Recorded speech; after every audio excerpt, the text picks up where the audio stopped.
Welcome to the inaugural Corax and Coffee podcast.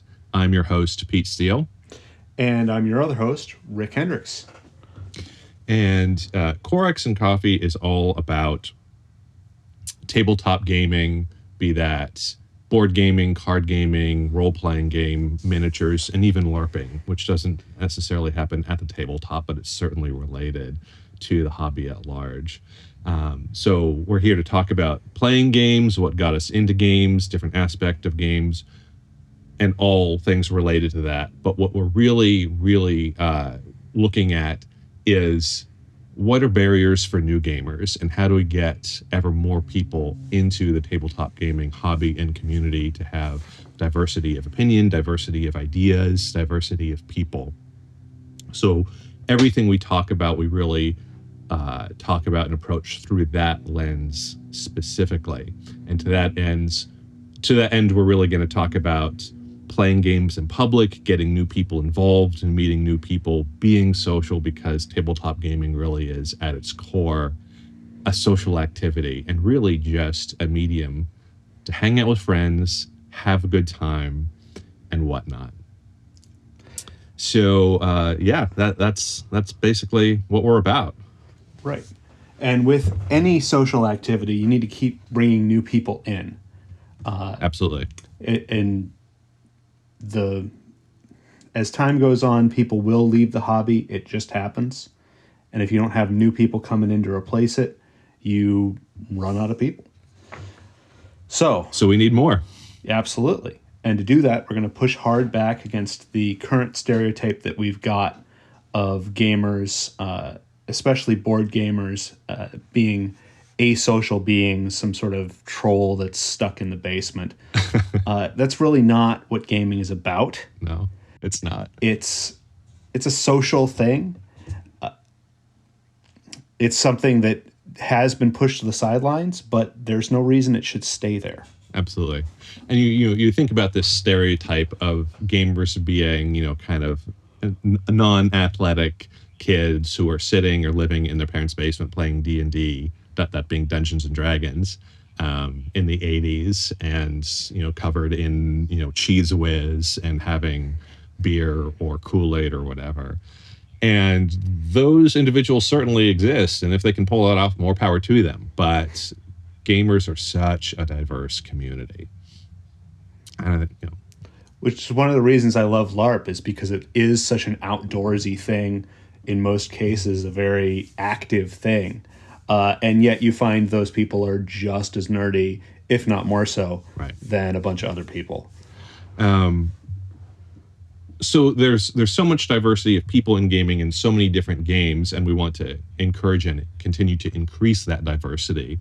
But one of the issues that comes with all this, as it's kind of this big bear, is this idea of game literacy, which is kind of a technical term. And technical terms are the crux of it, is as you get deeper into gaming and deeper into your niche of gaming, there's more and more terminology that crops up, and it can be alienating for people who aren't well versed in gaming quite yet. Yeah. And so getting to the point where people can speak to each other across that level of experience is a huge, important thing, so that we can get new gamers and old gamers talking together, learning from each other, and playing games. Right, exactly. And knowing gaming terminology in whatever specific game genre or type of game that you find interesting or want to play, be that role-playing, be that wargaming, be that card gaming or board gaming or whatever, or multiple of those. It's important to, it certainly helps to know many of those terms, but you don't need to. You can, all you need to do to be part of the hobby is play games. That's it. It's actually really simple. And it's so easy to make complicated. We're going to talk more about gaming literacy later. The one thing I want to say about that right now is, to gamers in general, people who know these terms, know the jargon, whether they realize it or not because they sling it around. It's so tempting and easy to just throw around gaming jargon, gaming terms, without even realizing it, or to sound smart to your friends or to people who are not in gaming who don't know those terms. And that's not like, the point isn't to be smart or educated. The point is to communicate certain ideas quickly to people who know the terms. But I guarantee that if you are flinging around jargon to people who don't know the jargon, that doesn't make you sound smart. That just alienates the people who don't know the terms. And that's not the goal. And it's really no different from any other sort of media, right? Exactly. You can use 17-syllable words to talk about movies and books, and certainly people do. But you can also have a very deep conversation with somebody about a piece of literature you both enjoy without using any of these technical terms. Exactly. Getting to be where you can use both is very important. So as a big focus of this podcast over time, as well as Corax and Coffee in general, is breaking down barriers for getting new people into the hobby at whatever level they want to be in the hobby at. Game literacy and jargon is something we're going to come back to over and over and over again, as we talk about, as it comes up and applies to other topics we talk about. So more on that later. So Pete, you keep talking about we. Who is this we? Yeah. So we do want to mention that, Rick and I are your hosts on this inaugural podcast, but there are other people behind Corax and Coffee that we want to give a brief shout out to. One is Keegan King, who's a co-founder along with myself, Pete, Corax and Coffee, and he's going to be doing a lot of the editing on these podcasts. And then we have Sarah Vasa, who is kind of our editor-in-chief of many of these things, and she does a lot of things behind the scenes. And then we have Miss Shaw, who kind of does things here and there for us, and is a great consultant for someone who enjoys games but is not a gamer. So those three people, we just want to bring to your attention as people who aren't with us right now on this podcast, but they're very much involved in everything we do. Yeah, you're going to be seeing some more of those people. So let's talk about some games. Yeah, let's. Where did you start, Pete? Yeah, in terms of getting into gaming, I started. I've been a gamer. I've identified as a gamer for 30 years, and I feel so old. I feel so old, right? But back when I was 6 or 7 or 8, as so many people might have a similar experience, I played chess with my dad. My dad played chess when he was a kid and a teenager. He actually was pretty competitive in regional chess leagues for a while, and I would never played like that. But he sat me down. He's like, "Hey, this is a game that you should know how to play." So I played chess with him, and I actually played in a few tournaments, always getting my butt kicked very early on. I'm not a great chess player. I'm not even a good chess player, but it's fun to bring out the board every now and again. There are definitely other games that I like better. But even if you're not great at it, you win every once in a while, and that's fun. Every once in a while, if I'm playing the right person, I'll win every once in a while. So yeah. And just playing to play, hanging out with the person across the table from you.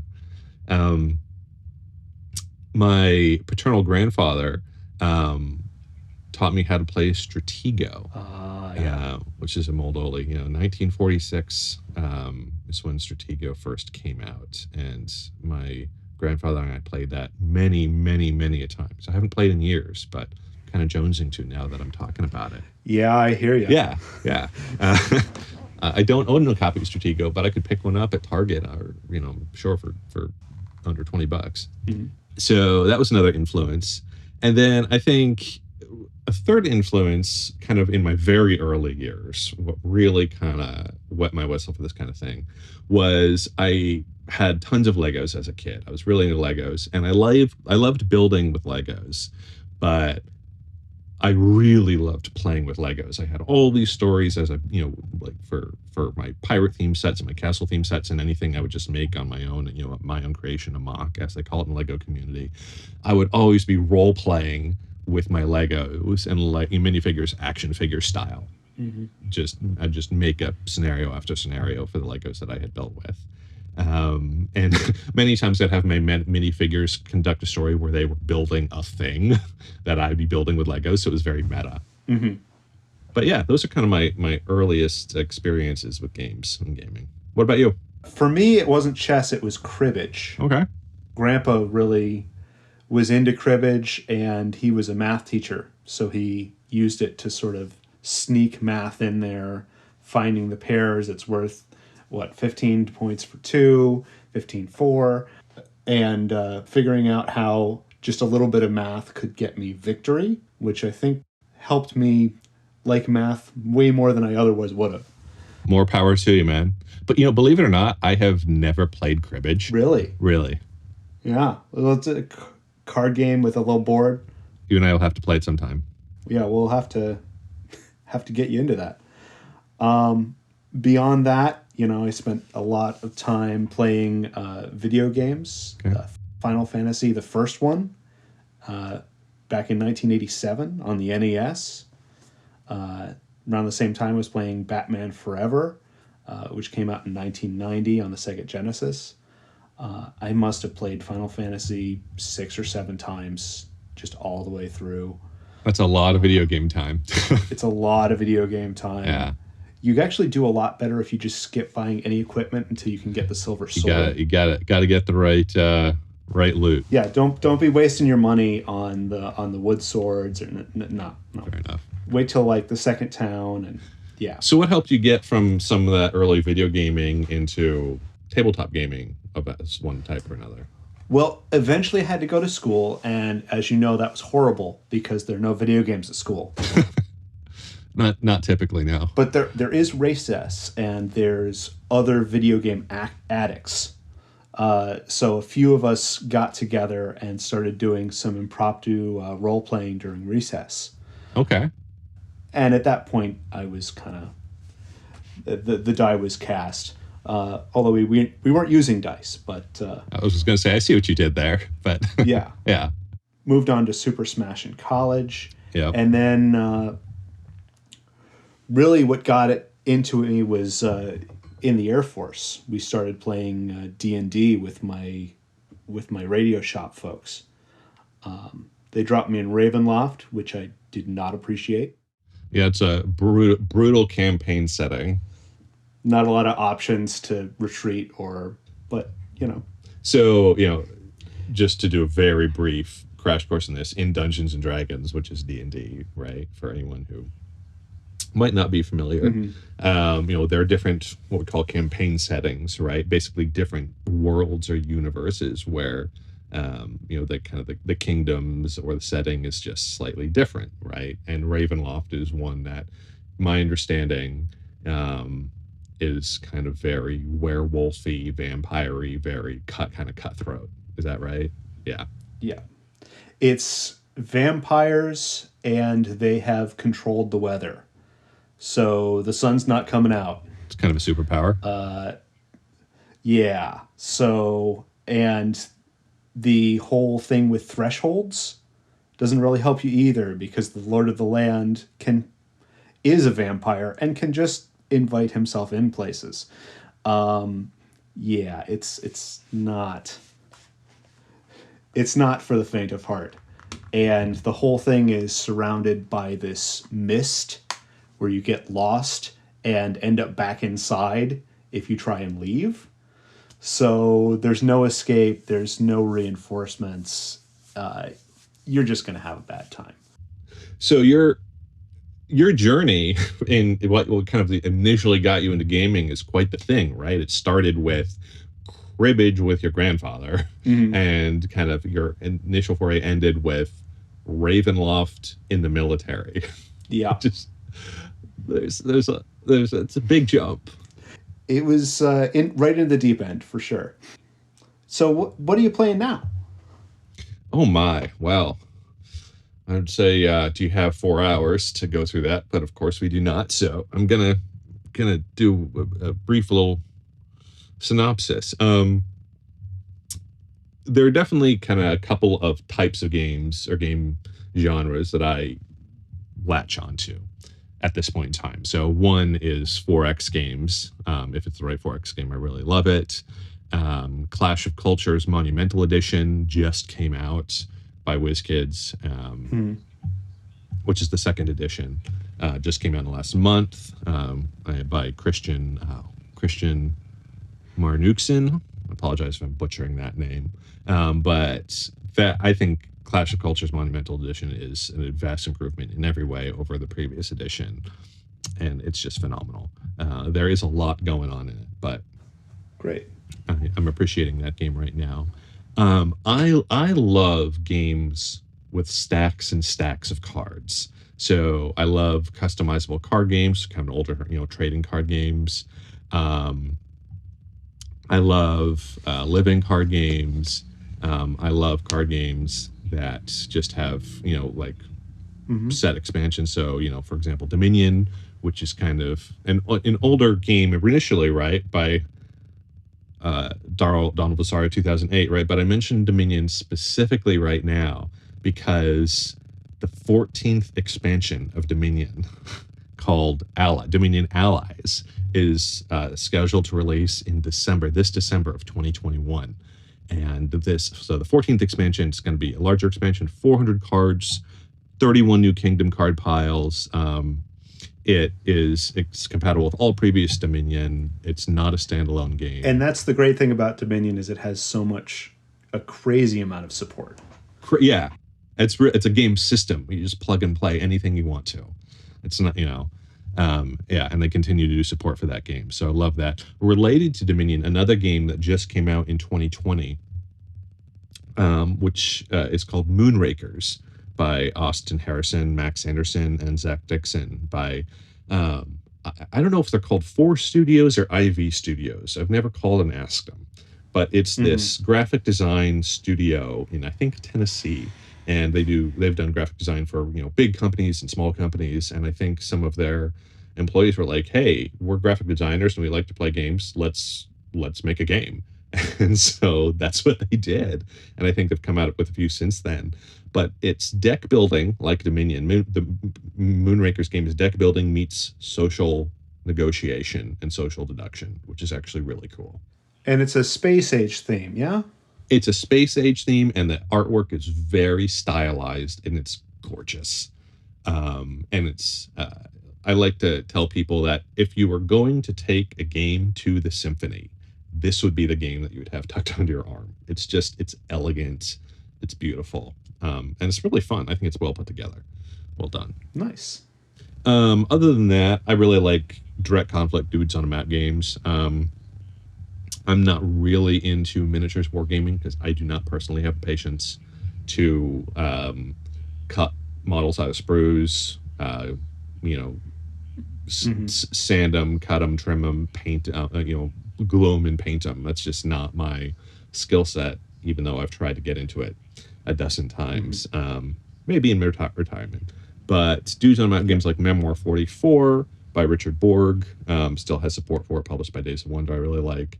I also, another Richard Borg game I really like, which is a Commands and Colors game, is Red Alert Space Fleet Warfare, which came out in 2019. And I wish it had more support for it. And I think the COVID pandemic kind of killed that a little bit.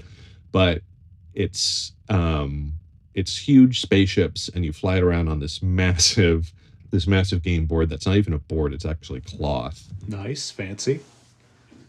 And it's basically playing with toys, shooting toys at each other on this map, and it's brilliant. Other than that, I like sandbox games where you can kind of go around, do what you want, like Western Legends by Colossal Games, which is kind of like an open world Western game. So that's kind of what I'm playing right now. But if somebody puts a game in front of me and says, hey, check this out, I'll be like, yeah, let's give it a shot. What about you? What are you playing? Mostly I'm playing LARP right now. Okay. It's difficult to get people together often, but the nice thing about LARP is it's only generally 6 times a year, and people sort of push their lives aside for it, as opposed to your weekly D&D game where, you have 5 people and 2 of them have a conflict this week and the other 2 will have a conflict next week. But having it concentrated helps a lot to actually get people playing. Right now, mostly I'm playing Mythical Journeys in Pomfret, Connecticut, which is a high fantasy boffer LARP in a feudal setting. So when you say high fantasy, let's talk about this, right? Because, something that you and I are both guilty of, just going back to gamer jargon, because we have been gamers for years, is we constantly use those terms, yeah. Right. And I know we're both been guilty of that for the past 20 minutes or however long we've been talking. But high fantasy specifically, let's talk about that, what that means, just briefly. Sure. So a low fantasy is something where magic is really inaccessible. It exists, but there just isn't very much of it. Right. If you look at, say, Lord of the Rings. That's what I was about to say. There actually isn't that much magic in it. Right. And a magic sword makes you amazing. Whereas in, let's say, World of Warcraft, there's magic everywhere. Right. You use magic to heat your tea. And that's a high fantasy setting where just anybody can lay their hands on magic. The laws of physics only sort of apply when the magic isn't paying attention. So that's what I mean by high fantasy. Right. Yeah. Okay. It's interesting that this is coming up right now, because a question that I get a lot, question/criticism from people who might be interested in fantasy and the fantasy genre, but just can't get into the magic aspect. They come to me and they ask me about games, but also, fantasy novels, because I recommend fantasy novels sometimes, or TV shows. And a comment that I'll get a lot is, Pete, I might be into this, but I just can't get behind the magic. Why does fantasy have to have magic in it to be fantastical? That just having the magic just destroys my ability to suspend my disbelief. And I said, that's fair. Like, if that's a challenge for you, that's a challenge for you. That's, that's fine for you. And I never really had a great answer of why fantasy has to have magic. But I was listening to a talk by George R.R. Martin recently, the author of the Song of Fire and Ice series, which is, the Game of Thrones HBO show was adapted from. And he said, the reason why you have to have some element of magic in a fantasy genre, even if it's very low fantasy, very little magic, is because if there's absolutely no magic, the story you're really telling is historical fiction that never was. Well, it's fiction, so it never was, right? But it's just historical fiction. Sure. It's not, he's like, that's really the difference, is if there are no monsters, no magic, it's historical fiction, which is great, but it's a different genre. And I thought that was a really great observation. So I give that to you. I don't know what your thoughts on. Right. And there are a lot of ways to fold magic into your world as well. Right. Some magic systems don't seem to have much in the way of rules to them. They're very wishy-washy, and, oh, look, I wave my wand and something happens. Others are almost science, where you need to have this element of magic and imbue it in this specific way, and you have to figure out what that does. Which is one thing that does happen in the game that I play, which is neat. It's this whole new system of, okay, great, you're making a potion. You mix these three things and treat them in that way. What happens? Right. And it could be awful, but it's consistent. Every time you combine these three elements, something happens. And if you understood the magic, you would understand why. So there is some predictability to it. It's just not pure chaos. Absolutely. Okay. And I think that's really important to point out, because I think some people don't realize that, which is fine. You don't realize it, you don't realize it. But yeah. So you're saying you're playing this game in Connecticut. So how difficult is it to find a LARPing group? Like, do you have to travel far? If someone's like, hey, I want to try this out, I want to dip my toe in, or I want to cannonball into this, how difficult is it to find a group that you like, that you fit well with, both in terms of the people and in terms of the, the setting, the game setting, and the rules mechanics? How do people find that? So the good news is there are a lot of us, and we're fairly well spread out. Now I'm lucky in New England. We are.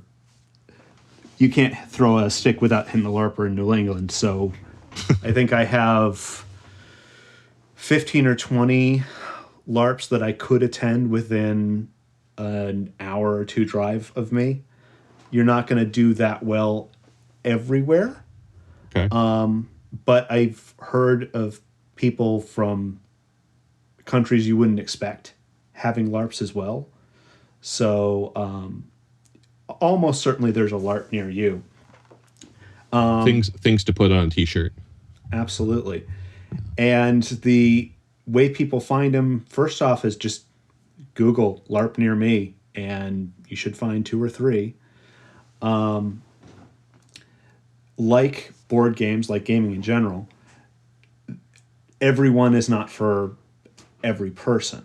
So you're going to want to dive into the rule book. The good thing to know about LARP rule books is if it's written correctly, you shouldn't have to read all of it. Isn't that the truth? That's true for almost anything that's any rule book or manual that's written, right? Absolutely. So the first thing you read should be telling you what this world is and why you should care. And if that doesn't grab you, go look for another one. So all sorts of LARPs. There's post-apocalyptic LARPs where, some horrible thing is taking down society and you're beating each other with stop signs. There's more military LARPs. That sounds amazing, by the way. Oh, yeah. Sorry. Yeah. And they can usually fold the magic back into in the same way that the Fallout series does, where, things got mutated and everything's weird now. So whatever we want to do, we can do now. And to be clear, we're not condoning chopping down municipal stop signs and stealing them and actually hitting people with metal stop signs, right? Oh, no. So you're talking mostly boffer weapons or latex weapons. The difference between boffer weapons are cheaper and they look like a pool noodle, very safe and little maintenance required. Latex weapons are the same sort of foam but covered in a layer of latex, and they can look pretty amazing in terms of realism and look like an actual blade or an actual stop sign, but you're not going to give anybody concussion with that. So that is the next thing that you're going to want to look at when you try and get into a LARP is, what are the safety rules like? Are these people that you're going to be trusting your life with? Have they thought about safety? Have they thought about how to stop the game? And is injury, and we're going to have full episodes on different aspects of LARPing down the road in the future. But real quick, more before we move on to find out what other games you're playing recently, just is LARPing inherently dangerous? Do people get injured a lot in LARPing, or is this just kind of you need to have the safety because it's possible because you're running around in the woods? You need to have the safety because it's possible. Sure. So the most common problem that I've encountered is people get their glasses knocked off. Okay. And you need to stop playing so they can find it before someone steps on their glasses. Totally fair. Generally, injuries don't happen during fights. Injuries happen when somebody's running around the woods and trips on a root. Right. Just normal wood stuff. Yeah, just like running around in the backyard or sailing on a boat or playing tennis or whatever else. Absolutely. Yeah. But if you read the rules and it doesn't feel like the person running this LARP cares about you, that's a red flag. Totally fair. Anyway, we were talking about how easy it is to get involved in a LARP. Yes. Probably the easiest way to start is most LARPs, at least in the US, have a difference between players and cast.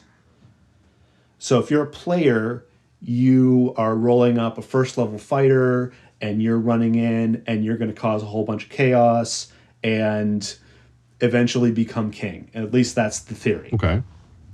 Now, if you're cast, you're basically going to show up in generally black clothes with no weapons, no nothing, and ask the people running the LARP, hey, where do you want me?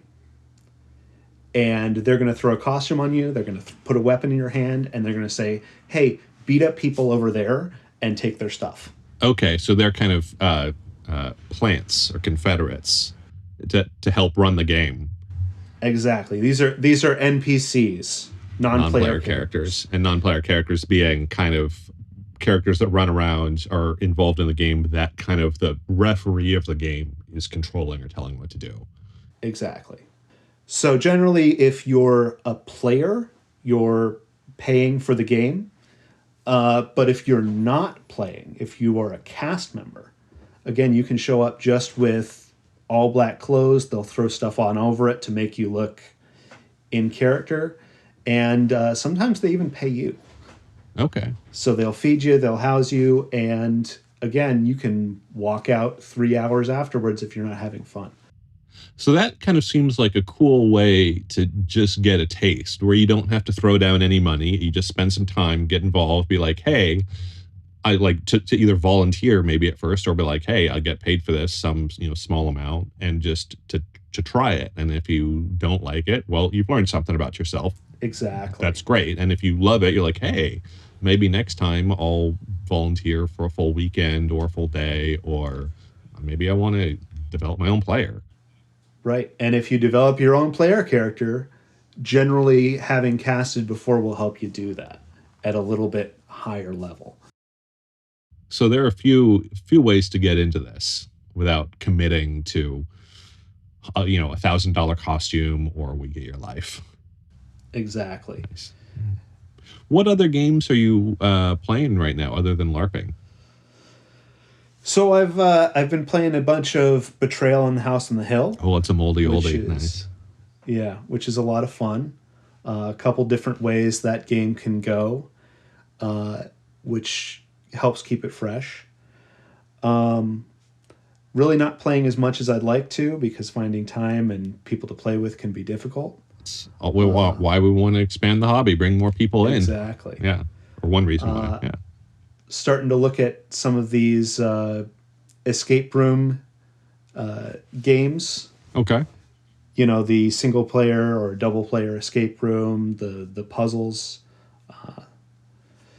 With COVID, it's difficult to get together with people, but hopefully we're getting better there. Hopefully soon this will be a thing of the past. We are. Anyway. Yeah. We've talked about, games that we played when we were very young, or when we first started playing it. It just happened to be very young for us. We've talked about what games we're playing now. But in my experience, both personally as well as talking to other people, typically when somebody has gotten into playing games of the genre, be it LARPing, role-playing, board gaming, or whatever, they typically have a mentor, not in an official capacity, but there's like a friend, a family member that is already a gamer or into gaming, and that kind of brings you along and gets you more and more involved in the hobby. And it could happen overnight, or it could happen over the course of years. And I'm wondering, was there someone like that for you, and who was that, and how did you go from Rick the non-gamer, Rick who played cribbage, into Rick who LARPs? Well, certainly when I was in the Air Force, one of the DM said, "Hey, you look nerdy. Come on and game with us." That's amazing. How I got into my Raven. You look nerdy. Yeah. And to be fair, he was right. But for LARP, I was actually recruited at a Renaissance fair. Okay. So my wife and I were walking through the Renaissance fair, as we sometimes do. We already had costumes and were enjoying ourselves. And they actually had a booth at the fair where they were looking for people who might want to come along. So one of my LARP friends to be, goes by Morcon in the game, called out and said, "Hey there, are you two adventurers?" And I turned around and said, "Depends. How's the pay?" Nice. Perfect. Yeah. And they oversold that joke, laughed and said, "Oh yeah, he's one of ours." And before you knew it, I was off to gaming. Right. But that was a crucial moment where somebody found us where we already were. Right. And said, there's really not that big of a step. It's really not. It's really not. Mm-hmm. Going back to this idea of, it was interesting that your peer in the military is like, hey, you look nerdy. And like, let's be fair, Rick, you do look nerdy, and that's fine. Looking nerdy is great. But there are plenty of people who, look like nerds who are not nerds, or look like non-nerds who are nerds. And you don't need to be a nerd to love any of this stuff there. I know plenty of people who love gaming who in every way are not a nerd for whatever that means. And let's be honest, nerds really run the world. So there you go. Yeah. That's fantastic. And people, going back kind of gamer stereotype, there's this stereotype of, oh, there are these weird gamer people, and then there's everybody else. But like you said, it's a very fine line, very small step to take from not playing games at all to finding a game that you like, to finding 10 games that you like, to making this something that you not only play, but talk about and think about. Exactly. Or not. There are people that like, hey, I like to play this game or these 3 games, and I don't really want to talk about it before or after. I just enjoy the play experience. Like, that's great. Good, But that's one thing that I love about video games getting more mainstream. Yeah. Is it's starting to introduce people into more of these worlds. And, if you've played Skyrim for 30 hours, you at least understand what we're talking about when we talk about D&D and LARPing and other games. Again, it's a very small step, right, from where a lot of people are to getting deeper into the hobby. Right. And I always say, anybody who played Cops and Robbers as a kid, or got down on the floor and pretended to be a dinosaur while playing with their niece and nephew, hey, guess what? Congratulations, you're a LARPer and a role player. Exactly. This is something we all used to do, and we were taught to stop. Right. And I'm here to tell you, you don't have to stop. You don't. So who got you into gaming anyway? Oh my. I think that there are a few people I'll talk about briefly. One person was my next door neighbor growing up, named Stavi. And speaking of LARPing, he and I, this is, when I was 6, 7, 8, 9, 10, 11, 12.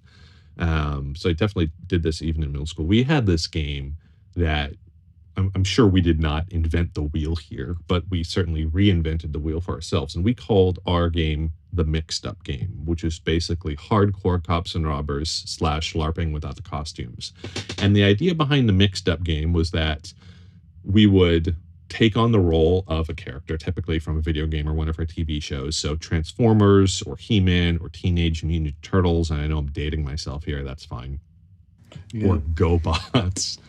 Or whatever. And we'd be like, oh, okay, so I'm currently Leonardo or Shredder from Teenage Mutant Ninja Turtles, or Megatron from Transformers, or whatever. Mm-hmm. And here are my powers. And then the other one of us would be like, oh, so I'm thus and so, right? And we would, act out, role play out, LARP out, typically fighting each other, right? But as soon as when one of us was in a precarious position, then it'd be like, oh, now I'm Superman and I have these extra powers, so I can fight back against you better. And we would go back and forth and do this for hours, day after day. Mm-hmm. I mean, I'm sure I sunk hundreds of thousands of hours of the Mixed Up Game with Stavi over the course of years. And then we also, as we got older, we played more video games. So he was a huge influence on me. Not just to play games, but also to think about how to make games better, or how to modify games, how to house rule games. We did a lot of that before we even really knew what we were doing. Right. Yeah, because somebody's winning and we can't let that stand. We've got to keep the game going. Right. And a lot of the mixed up game was like Calvin Ball, if you remember, the Calvin and Hobbes cartoon. It's like, oh, this Sure. is a rule. Well, this is the new rule, and it's just, and there's a lot of like, again, without even realizing what we're doing, it was really improv acting with Right. each other. Only rule is you can't have the same rule twice. Right, exactly. Yeah.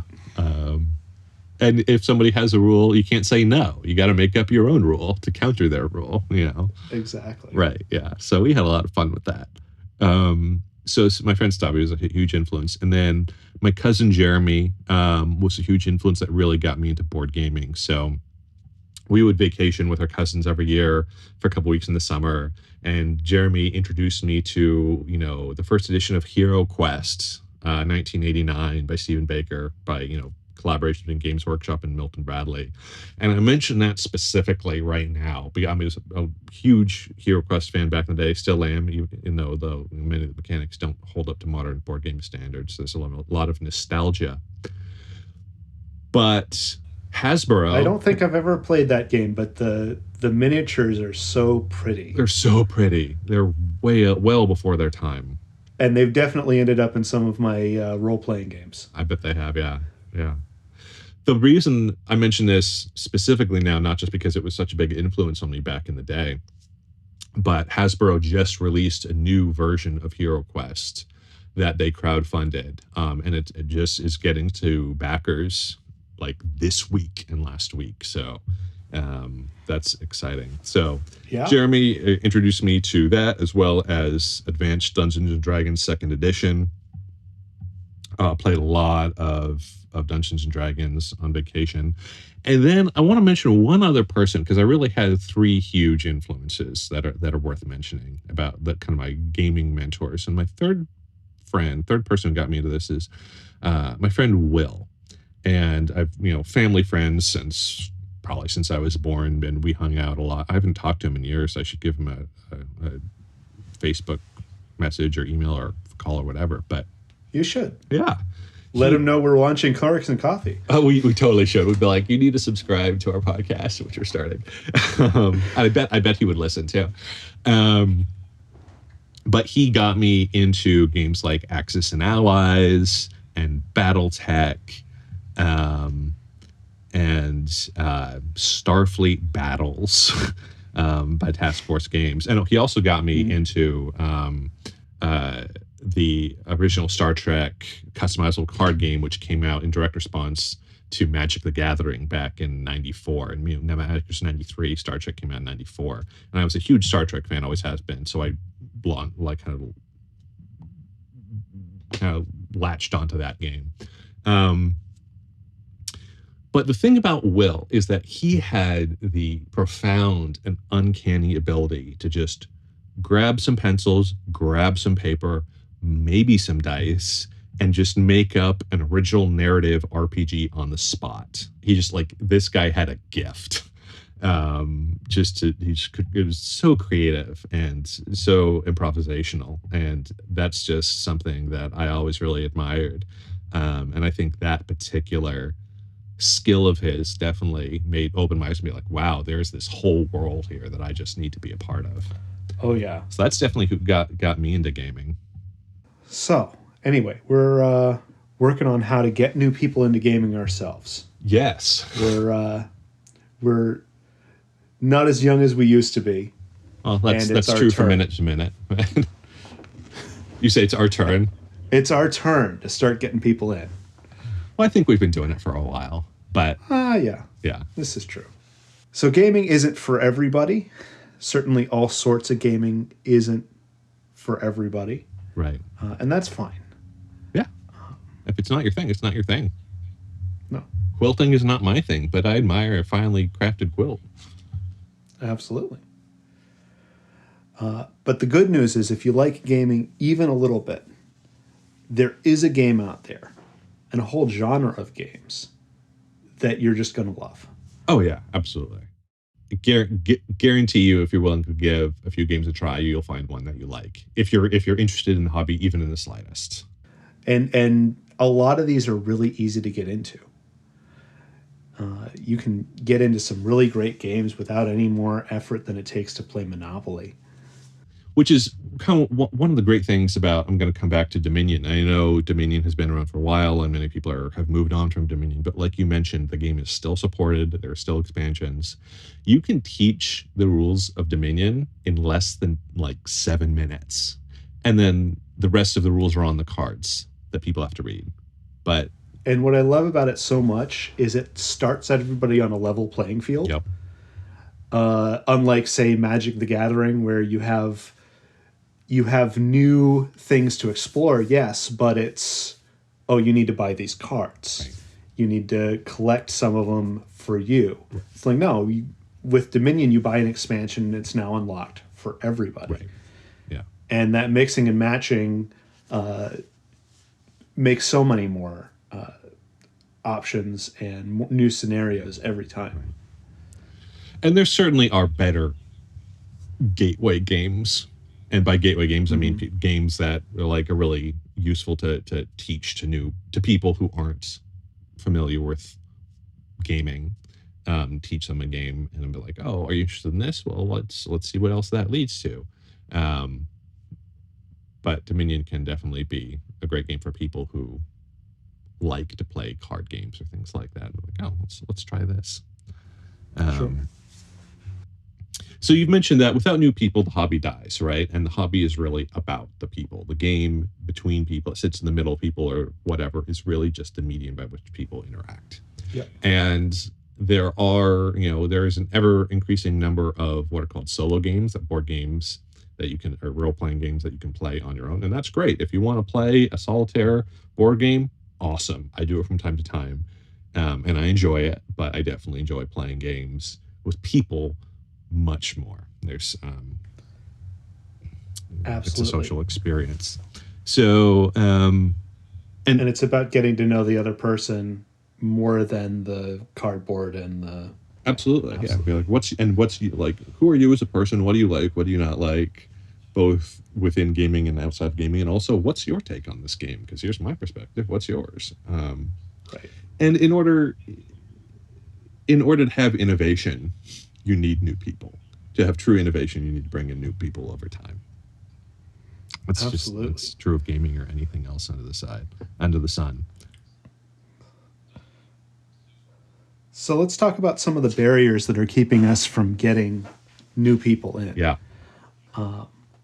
First of all, you mentioned before this board gamer stereotype. Board gamer stereotype. It's just not true. And hopefully over time, well, I guess we've kind of already covered that a little bit here, and we'll talk about that more over time.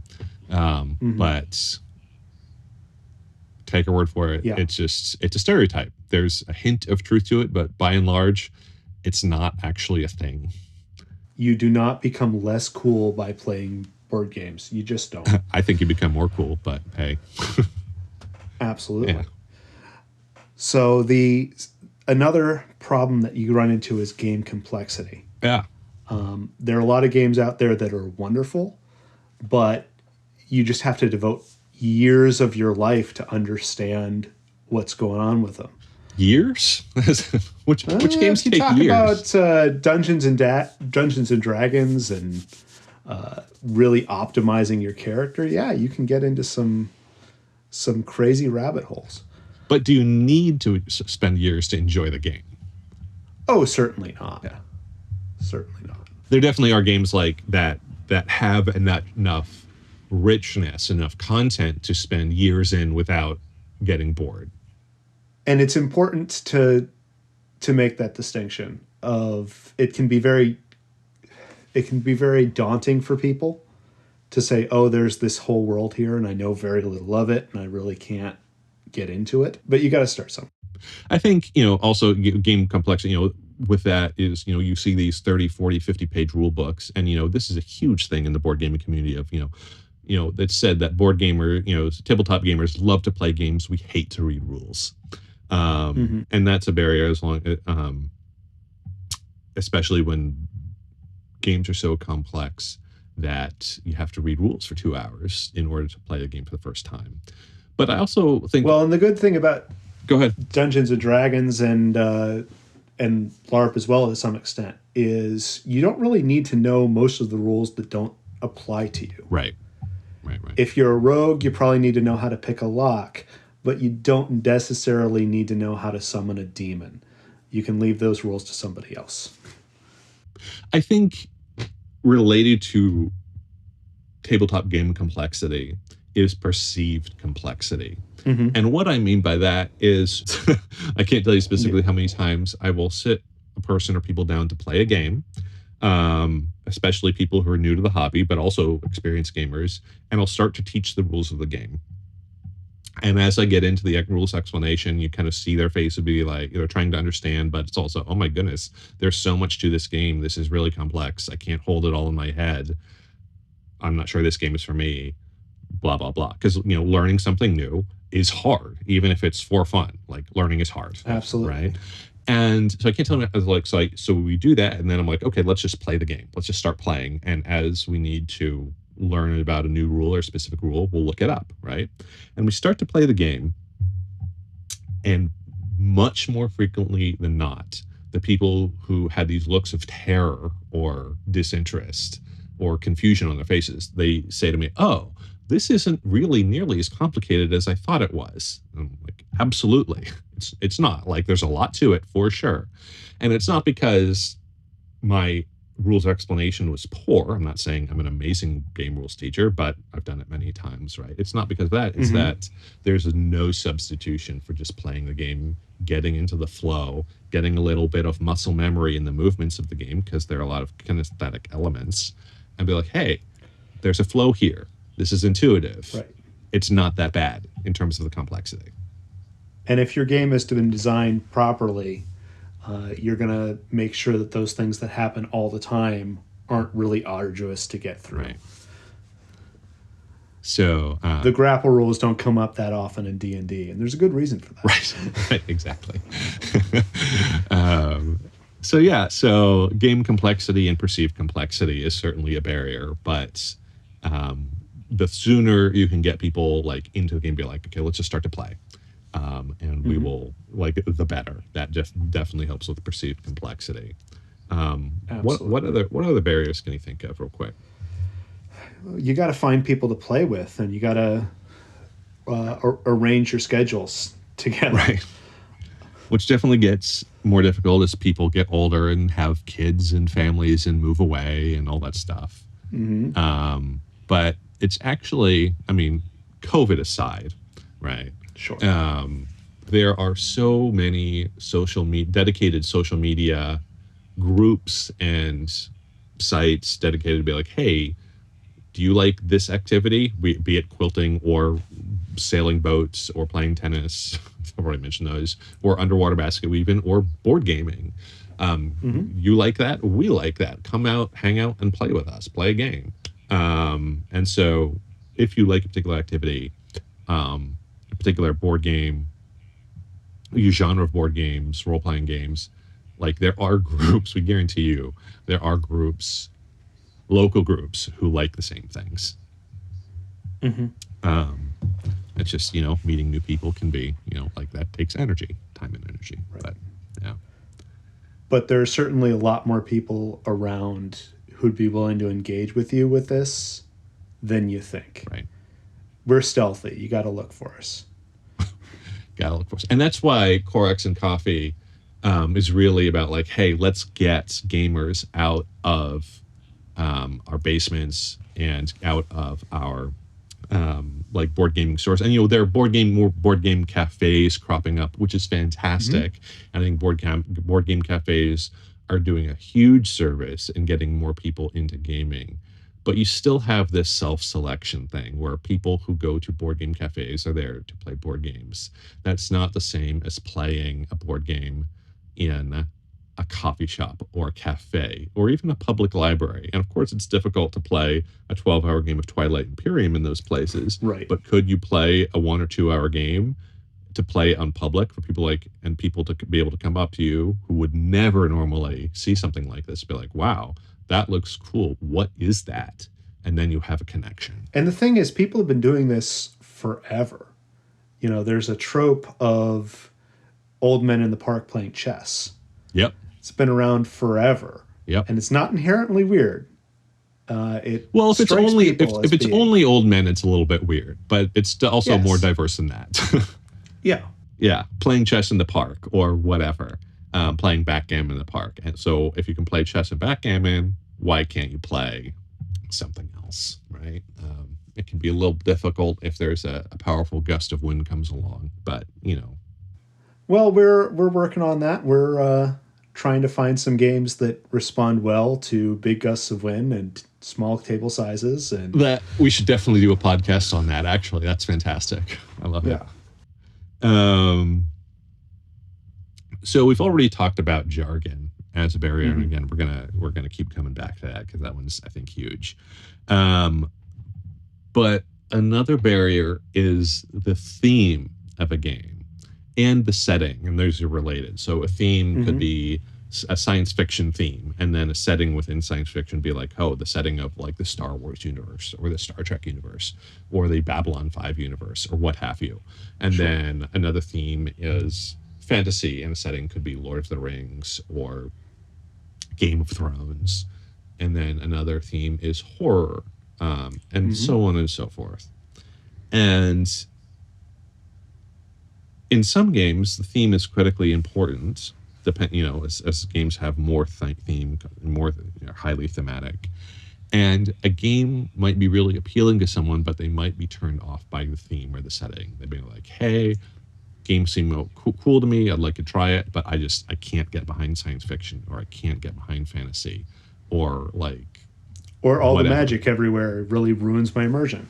Exactly. Or they might be like, hey, you know what? I just don't like Star Wars, or I just don't like Lord of the Rings. I can't get into that setting. I don't care for that universe. So obviously you don't want to push something on someone who really doesn't want it. That's not going to get you anywhere good. Right. But I think it's important for people who want to get others into gaming, gamers who want to get their friends into gaming, to realize that theme can be a barrier for people who just don't care for that theme, and for gamers to realize, okay, here's another game that this person might like, a similar game in terms mechanically, that has a radically different theme that they care about and can get behind. So I think it's really important to be aware of. I mean, there are games about growing gardens. There are games about busking on the streets of New Orleans. This is just examples that prove that you can make a game around any theme and any setting under the sun. And people have that. This is a great time where we've got more and more games coming out all the time. We've got, again, more and more exposure to this world through video games and TV shows than we ever had before. And the net is widening. So we ought to be able to find something that'll work for most people. Right. I think another barrier is, where do you go to buy these games, to play or buy or try these games? And board game cafes are a great way to try. It's often, try before you buy in many settings. I mean, you can obviously go to Amazon, but it's not great. Not to bash on Amazon specifically, but online retailers, you're buying something, it's hard to tell what you're buying. It's always great to have played the game already and say, oh, I had fun with it the first time. Right. Sure, it's worth shelling out the money. Right. Most communities, especially, ones that are more population dense, have dedicated board game stores, right? Mm-hmm. And, often known as your friendly local board game store, a friendly board game retailer or whatnot. And many board game stores are open and welcoming and friendly, and their sales associates are helpful to people regardless of their experience or skill level in the hobby, right? Mm-hmm. And other board game stores are very insular and, focused on their current community and are not particularly welcoming to outsiders, and you can tell right away, and that's a shame. It's a shame, and that's having a bad experience once in a board game store for someone who's new is enough to turn them off completely. And the reality is that 20% of the people in the world are just jerks, right? And, Yeah. And you know what? You don't want to hang out with them anyway, whether they're into board gaming or anything else under the sun. So I But don't it is want to. really isn't helpful for a gaming store to try and have people prove they belong there. Right, right, It's tempting, but it really isn't helpful. right. But I would just plead to with people who have those horrible experiences. First, I want to apologize. I'm sorry that that happened to you. And also, please don't think that reflects on all gamers. That's just, it's that person or that community that unfortunately are not open to helping new people or expanding their community. And that is their loss. Yeah. And it's also Hopefully the they'll exception come to the around. What's that? Hopefully they'll come around. Hopefully they'll come around, and they're the exception to the rule. Most people are friendly and welcoming and ready to help. But it can be a barrier, is finding that community. So what happens, Rick, if someone buys a game and they open it up and they start to read the rules, or they play it and they just hate it? What can you do? Well, the hope is if you've got other gaming friends, you might be able to find somebody else who can use this. Sure. Especially if it's just a matter of, oh, I really don't click with this genre. I don't really click with these mechanics. Yeah. But yeah, I mean, it's certainly a worry for people when they are going out buying games. Is this going to be good for me? And some games are $10 and some games are 50, 60 or more. Like many board games that are visually appealing are not cheap. Yeah. Well, and it's not just you. I mean, if I love this game, but I'm the only one for 50 miles who loves this game, I still can't play it. Right. So I've got to make sure my friends are going to be able to get into it too.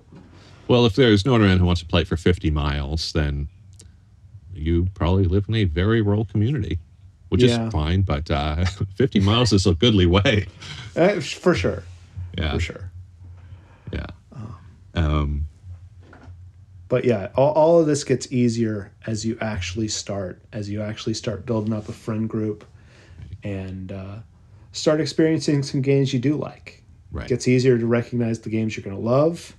It gets easier to ask a friend about something they've already played. And it gets easier to find somebody adventurous who will come and try something with you. Yeah. And you can absolutely walk into most, we're talking about the horrors of board game stores that are not friendly, but most are friendly. And you really can walk into most board game stores and go up to any sales associate and say, hey, I like games with lots of cards, but I don't like games that last over an hour, and I don't like fantasy. What can you recommend? And they should be able to give you half a dozen titles and walk around with you and point them out to you. Or, like I like games that have a strong economic component, but I only have 2 people to play with, and my budget is $30. What can you recommend? Like, there's something out there for you that a knowledgeable, experienced retailer will be able to point you towards. Sure. So I'm really excited. This is our first Corax and Coffee podcast episode, but we have many more things to talk about, from LARPing to games that can stand up to powerful gusts of wind in the park, to theme, and many other topics that we're going to get into as we produce these podcasts. Absolutely. And we got a whole website coming online here shortly. Should already be online when you folks are listening. Yes. That has reviews and articles about this stuff. So if podcasting isn't your jam, we've got another couple formats for you to look at. So keep posted for that. Please do visit us at www.coraxandcoffee.com. That's CORAXANDCOFFEE. And we do believe in tabletop gaming caffeinated, or decaffeinated, or just hydrated, whatever your pleasure is. Also, please do consider supporting us through Patreon or our merch store in whatever amount you think our content is worth. and consider reposting our podcast and anything else on your own social media and letting your family and friends know about us. Absolutely. The more people we can reach, the better off we'll all be. That's right. All right, folks, until next time, I'm Pete Steele. And I'm Rick Hendricks. Take care, all. Bye.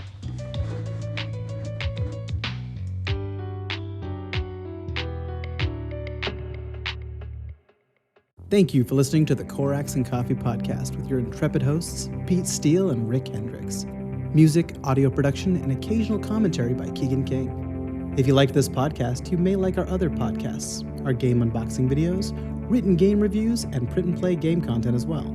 All available at www.coraxandcoffee.com. Please also consider following us on social media, signing up for our newsletter for early and behind-the-scenes content, visiting our merch store, or becoming a Patreon supporter in whatever amount you think our content is worth.